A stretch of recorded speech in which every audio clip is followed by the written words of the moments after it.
नमस्कार मंडळी, चला तर आज बनवूयात मस्त खुसखुशीत बट्टी आणि त्यासोबत चविष्ट फोडणीचं वरण. करायला अगदी सोपं आहे, खायला तेवढंच चविष्ट आहे. अगदी घरच्या साहित्यामध्ये म्हणजे गव्हाच्या पिठापासून ही बट्टी बनवलेली आहे. अगदी खुसखुशीत झालेली आहे मस्तपैकी आणि त्यासोबत वरणसुद्धा इतकं चविष्ट बनलेलं आहे की या अगोदर तुम्ही अशा पद्धतीचं वरण कधी बनवलं नसेल आणि बट्टीसुद्धा कधी बनवली नसेल. त्यामुळे अशा पद्धतीचं वरण आणि बट्टी नक्की बनवून बघा. त्या अगोदर चॅनलवरती नवीन असताल असेच नवनवीन रेसिपीज व्हिडिओ बघण्यासाठी चॅनलला नक्की सबस्क्राईब करा. ही डाळबट्टी करायला अगदी सोपी आहे. चला तर लगेच सुरुवात करूयात. इथे मी मोठी परात किंवा एक ताट घेतलेला आहे. यामध्ये एक डब्बा भरून मी गव्हाचं पीठ घेत आहे. जे चपातीसाठी आपण गव्हाचं पीठ वापरतो ना, तेच इथे पीठ घेतलेलं आहे. आता ह्याच डब्याने अर्धा डबा इथे मी बारीक रवा घेत आहे. जाड किंवा बारीक कोणताही रवा इथे वापरू शकता. आता इथे बारीकच रवा होता माझ्याकडे, तो मी टाकून घेतलेला आहे. म्हणजे एक डब्बा किंवा एक वाटी जर गव्हाचं पीठ असेल तर अर्धी वाटी आपली इथे रवा टाकून घ्यायचा आहे. अगदी 2 ते 3 चमचे इथे बेसन टाकून घ्यायचं. बेसनामुळे आपली बट्टी अगदी खुसखुशीत तयार होईल. चला तर आता यामध्ये आपण साहित्य टाकून घेऊयात. तर चवीनुसार यामध्ये मीठ टाकायचं. अर्धा चमचा इथे ओवा टाकून घ्यायचा आहे. ओव्यामुळे मस्त चव येते. त्यासोबतच आपल्या इथे हिंगसुद्धा टाकायचं. अगदी चिमूटभर असा हिंग इथे टाकून घ्यायचा. त्यामुळे बट्टीची चव अगदी मस्त लागते. तर इथे हिंग टाकून घेतलेला आहे. त्यासोबतच यामध्ये थोडीशी हळदसुद्धा टाकायची. खाण्याचा सोडा असतो तो सुद्धा टाकायचा आहे. यामध्ये हळद टाकायची आणि कांदा लसूण मसाला किंवा मग अंबारी मसाला असतो ना चटपटीत, तो सुद्धा टाकू शकता.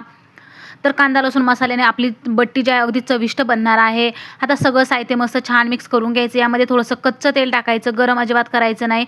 अगदी अर्धा चमचा इतकं मी तेल टाकून घेतलं. सगळं छान पिठाला मिक्स करून घ्यायचं आणि थोडं थोडं पाणी घालून आपला पीठ मळून घ्यायचं. जास्त पातळ किंवा घट्ट पीठ मळायचं नाही, थोडंसं मीडियममध्येच ठेवायचं आहे. चला तर मग आता छान सगळं मिक्स झालेलं आहे. आता यामध्ये मी पाणी घालून छान पीठ मळून घेणार आहे. अशा पद्धतीची खुसखुशीत बट्टी एकदा नक्की बनवून बघा. करायला सोपी तर आहेच, खायला तेवढीच मस्त चविष्ट बनते. तर आता उद्या एकादशी आहे आणि एकादशीचा उपवास सोडण्यासाठी तुम्ही परवा अशा पद्धतीची बट्टी आणि वरण बनवू शकता. त्यासोबत पांढरा भात किंवा काही स्वीटसुद्धा बनवू शकता. अगदी मस्त हे जेवण पोटभरीचं तयार होतं. चला तर मग थोडं थोडं पाणी घालून छान असं पीठ इथे मळून घेणार आहे. तर बघू शकता इथे मस्त पीठ मळून झालं. बघू शकता अजिबात घट्ट किंवा पातळ नाही, मीडियम हे पीठ आहे. आता आपण मळल्यावरती लगेच याचे गोळे तयार करायचे आहे आणि गोळ्यांना अजिबात गोल आकार वगैरे द्यायचा नाही. असेच हाताने तोडायचे आणि तसेच त्याला एका हाताने असे मुटके करून घ्यायचे किंवा दोन्ही हाताने. बघू शकता ओबडधोबडच असे गोळे करायचे आहे. म्हणजे आतमध्ये छान असे ती एकदम खुसखुशीत बट्टी तयार होईल. चला तर सगळे गोळे आपण याच पद्धतीने बनवून घेणार आहोत. ही बट्टी करून बघा एकदा आणि कशी होती ते सुद्धा मला कमेंट्समध्ये सांगा. करायला खूप सोपी आहे, अगदी झटपट बनते. चला तर मग सगळे गोळे इथे मी बनवून घेतलेले आहेत. अशा पद्धतीने हे आपले बट्ट्यांच्या पिठाचे गोळे मस्त बनलेले आहेत. तर इथे 6 ते 7 गोळे तयार झाले. आता एक कढाई घ्यायची. यामध्ये 1-2 ग्लास पाणी टाकायचं आणि गॅस चालू करायचा. त्यानंतर त्यावरती अशा पद्धतीची एक चाळणी ठेवून घ्यायची. तुमच्याकडे अशी चाळणी नसेल तर पुरणाच्या चाळणीमध्ये ठेवलं तरी पण चालेल. आता हे गोळे जे आहेत ना ते ह्या चाळणीवरती मांडून घ्यायचे आहेत. गॅस इथे मीडियम ठेवायचा सुरुवातीला. नंतर थोड्या 1-5 मिनिटांनी फुल गॅस करायचा आणि मस्त हे गोळे आपल्याला उकडून घ्यायचे आहेत वाफेवरती. तर बघू शकता सगळे ठेवून घेतले. यावरती एक झाकण ठेवायचं म्हणजे याची वाफ जास्त बाहेर जाणार नाही आणि आपले हे बट्ट्यांचे गोळे जे आहे ना ते मस्त शिजतील. चला तर बट्ट्यांचे गोळे आपले शिजत आहे तोपर्यंत आपण इथे तुरीची डाळ स्वच्छ धुवून घेऊयात आणि वरणासाठी आपण ही डाळ शिजायला टाकणार आहोत. अगदी 2 ते 3 पाण्याने मी स्वच्छ धुवून घेतली. त्यानंतर कुकरमध्ये ही डाळ टाकून घेतलेली आहे. यामध्ये पाणी टाकायचं 1-2 ग्लास आणि ही डाळ आपल्याला शिजवून घ्यायची आहे. तर हे वरण खूप चविष्ट बनतं. तुम्ही भातासोबत सुद्धा अशा पद्धतीचं वरण खाऊ शकता. अगदी मस्त लागतं. चला तर आता मी कुकरमध्ये 2 ग्लास पाणी टाकून घेतलं, डाळ टाकून घेतली, झाकण बंद केलं आणि गॅस फुल करून मस्त शिजायला ठेवलेली आहे डाळ. आपल्या बट्ट्याचे जे गोळे आहेत ना ते सुद्धा उकडत आहे आणि डाळसुद्धा शिजत आहे. तोपर्यंत आपण वरणाची तयारी करून घेणार आहोत. इथे मी एक मीडियम साईजचा टोमॅटो घेतला. याला कट करून घ्यायचा आहे. तर अशा पद्धतीने बारीक फोडीमध्ये कट करायचं. चला तर छान असा टोमॅटो इथे कट करून घेतलेला आहे. त्यानंतर आपल्या इथे एक छोटं वाटण तयार करायचं. त्यामुळे आपलं वरण अगदी चविष्ट बनणार आहे आणि हे अशा पद्धतीचं वरण एकदा बनवून बघाच तुम्ही. खूपच मस्त तयार होतं. बट्टीसोबत खूप छान लागतं. भातासोबत सुद्धा तेवढंच चविष्ट लागणार आहे. चला तर इथे मी लसूण घेतलेला आहे, भरपूर लसूण घालायचा आहे. बघू शकता इथे लसूण अगोदर सोलून ठेवलेला होता गावरान लसूण. यामध्ये लसूण टाकून घेतला मिक्सरच्या भांड्यामध्ये. 4-5 मिरच्या घेतलेल्या आहे हिरव्या आणि एक आल्याचा तुकडा घ्यायचा आहे. एवढंच वाटण आपल्या इथे तयार करायचं आहे. आल्याला थोडंसं कट करून घ्यायचं म्हणजे सहज बारीक होईल. तर आता हे मिक्सरमध्ये आपण भांड्यामध्ये टाकून याला वाटून घेणार आहोत. ओबडधोबडच वाटायचं, जास्त बारीक वगैरे करत बसायचं नाही किंवा पाणीसुद्धा घालायचं नाही. तर अशा पद्धतीने मी हे वाटण तयार करून घेतलेलं आहे. या वाटणामुळे आपलं हे वरण खूप चविष्ट बनणार आहे. आता इथे टोमॅटोसुद्धा कट झालेला आहे. आता इथे कोथिंबीर, कढीपत्ता घ्यायचा आहे. कढीपत्ता मी स्वच्छ धुवून घेतला. त्यानंतर इथे कोथिंबीरसुद्धा कट करून घ्यायची आहे बारीक. तर अगदी मस्त हे चटपटीत हे वरण तयार होतं. नक्की बनवून बघा या पद्धतीने. चला तर आपलं वरणाचं सगळं साहित्य कट करून झालेलं आहे. आता हे गोळे आपण बघूया मस्त फुगलेले आहेत, डबल टिबल झालेले आहेत आणि मस्त उकडलेले देखील आहे. अगदी 10 मिनिटामध्ये हे गोळे आपले मस्त उकडून तयार होतात. यामध्ये चाकू घालून बघायचा. अगदी प्लेन आला तर समजायचं आपले हे गोळे अगदी परफेक्ट असे शिजलेले आहेत. आता याला थंड करूयात. तोपर्यंत आपली डाळसुद्धा इथे शिजलेली आहे. त्यालासुद्धा मी गॅस बंद केला आणि आता गॅसवर कढाई ठेवली आहे. आपण डाळीला फोडणी देणार आहोत. आता यामध्ये 2 ते 3 चमचे तेल टाकून घ्यायचं. जिरे, मोहरी टाकून घ्यायची. मस्त तडतडू द्यायची. त्यानंतर यामध्ये कढीपत्ता टाकून घ्यायचा आणि जे वाटण तयार करून घेतलेलं होतं ना, हिरवी मिरची, आलं, लसणाचं, ते यामध्ये टाकून घ्यायचं. छान असं परतून घ्यायचं. थोडं परतून झालं की लगेच टोमॅटो टाकून घ्यायचा आहे. टोमॅटो छान असा परतून घ्यायचा यामध्ये. अगदी छान मस्त हे वरण तयार होतं. चला तर आता छान असा टोमॅटो परतून झाला. यामध्ये कोथिंबीर टाकून घ्यायची.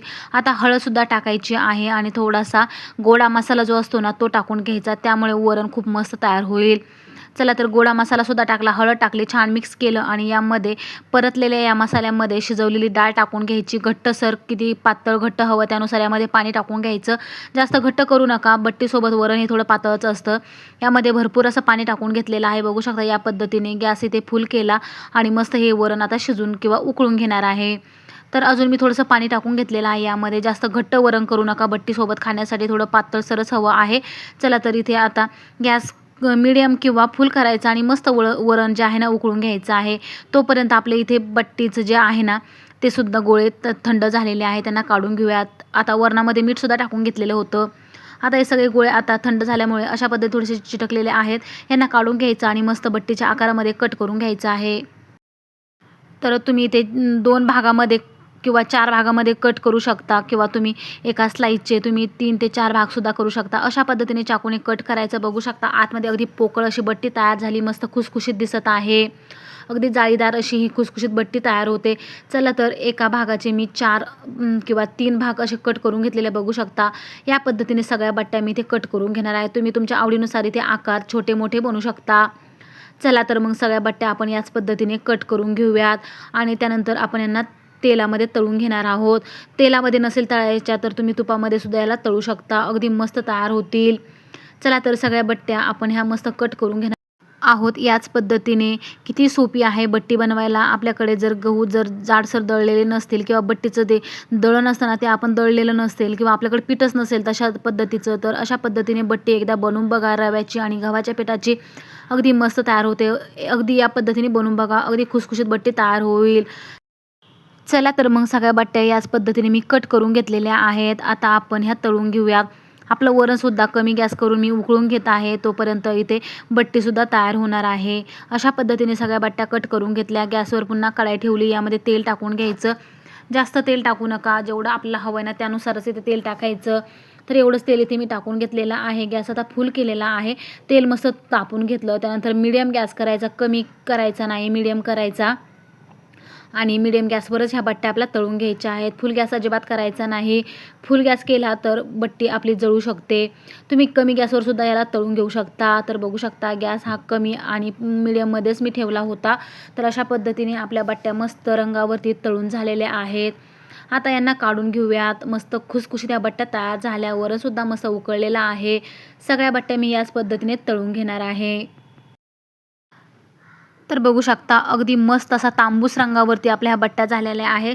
थोडा वेळ मी चाळणीमध्येच ठेवत आहे कारण तेल जे एक्स्ट्राचं असतं ना ते निथळून जातं आणि नंतर त्या बट्ट्या मस्त कोरड्या होतात. बघू शकता आपलं वरणसुद्धा मस्त उकळलेलं आहे. आता गॅस थोडा कमीच करायचा आणि मस्त खळखळून वरण उकळून घ्यायचं आहे. चला तर बट्ट्यासुद्धा मस्त तळून झालेल्या आहेत. सगळ्या बट्ट्या मी याच पद्धतीने तळून घेते आणि वरणसुद्धा मस्त उकळलेलं आहे. वरण थोडा वेळ उकळल्यानंतर गॅस बंद करायचा आणि मस्त गरमागरम बट्टी आणि त्यासोबत वरण खूपच छान लागतं. चुरून खायला तर अगदी मस्त लागतं. सगळ्या बट्ट्या तळून झाल्या, वरणसुद्धा तयार झालं. एका प्लेटमध्ये बट्ट्या काढून घेऊयात. तर रंगसुद्धा मस्त आला आणि अगदी खुसखुशीत त्या बट्ट्या तयार झालेल्या आहेत. अशा पद्धतीची डाळबट्टी एकदा नक्की बनवून बघा. चला तर मग बट्ट्या मस्त एका प्लेटमध्ये काढून घेऊयात. गरमागरम मस्त वरण घेऊयात आणि त्यासोबत तळलेल्या मिरच्या, कांदा, लिंबू आणि त्यासोबतच थोडंसं तूपसुद्धा घ्यायचं. अगदी मस्त ह्या बट्ट्या लागतात. बघू शकता काय छान दिसत आहेत.